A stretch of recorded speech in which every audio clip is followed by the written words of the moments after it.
We're going to talk about the electromagnetic equation. So this one looks at the quantities and the magnitudes in terms of numbers of how electromagnets work.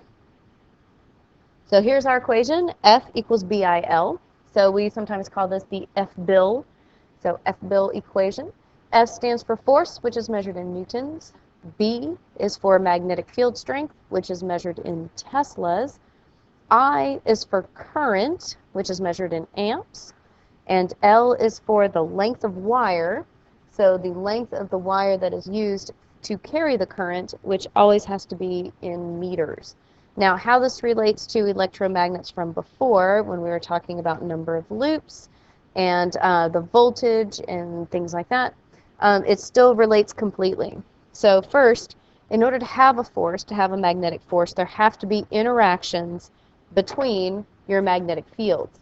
There have to be two magnetic fields involved. The B is for the magnetic field of some object, and the current is what is creating the second magnetic field in the problem. So those are where our two fields are coming from. The current is what relates to the voltage. Whenever we talked about if you increase voltage, then it increases the force, the magnetic force. Well, from current electricity, we learned that increasing the voltage also increases the current. So those are directly related. Therefore, if current increases, then the force will also increase. Then length of wire is when we're talking about the number of loops. So to make one loop in an electromagnet takes a certain amount of length of coil or length of wire. To make two loops takes twice the length of wire. To make three loops is 3 times the length of wire, and so forth. So the length of wire is how we talk about those loops that we dealt with before in electromagnets. So just like with the other equation, this one is going to be all directly related. So if B increases, force increases. If I increases, force increases. And if L increases, force increases. They're all direct. So all direct. All directly related. So now let's go through a couple of example problems. So in example 1, we're looking for the force. So in terms of our givens and our unknown, we are looking for force. Let's see, the length of wire, or total length of wire, is 1/2 meter, so that's going to be our L, so 0.5 meters.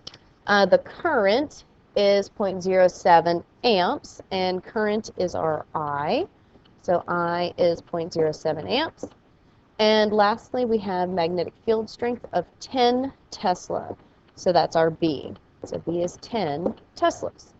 So our equation is F-bill. F equals B-I-L. F is what we're looking for. B is 10. I is 0.07. And L, the length, is 0.5. So in this particular example, all we're going to do is multiply these three things together. So 10 times 0.07 times 0.5 gives us a total force of 0.35. And since it's force, measured in newtons.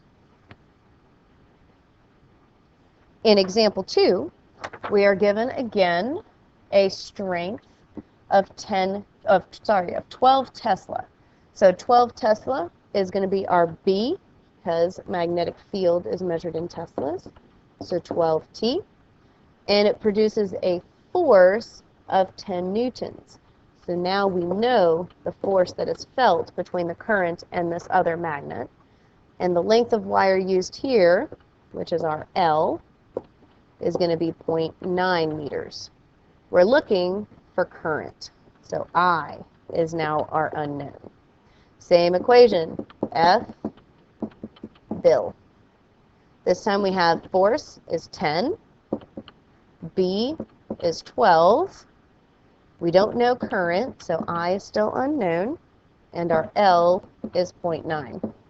To solve this one, what I would do first is I would combine my two numbers on this side.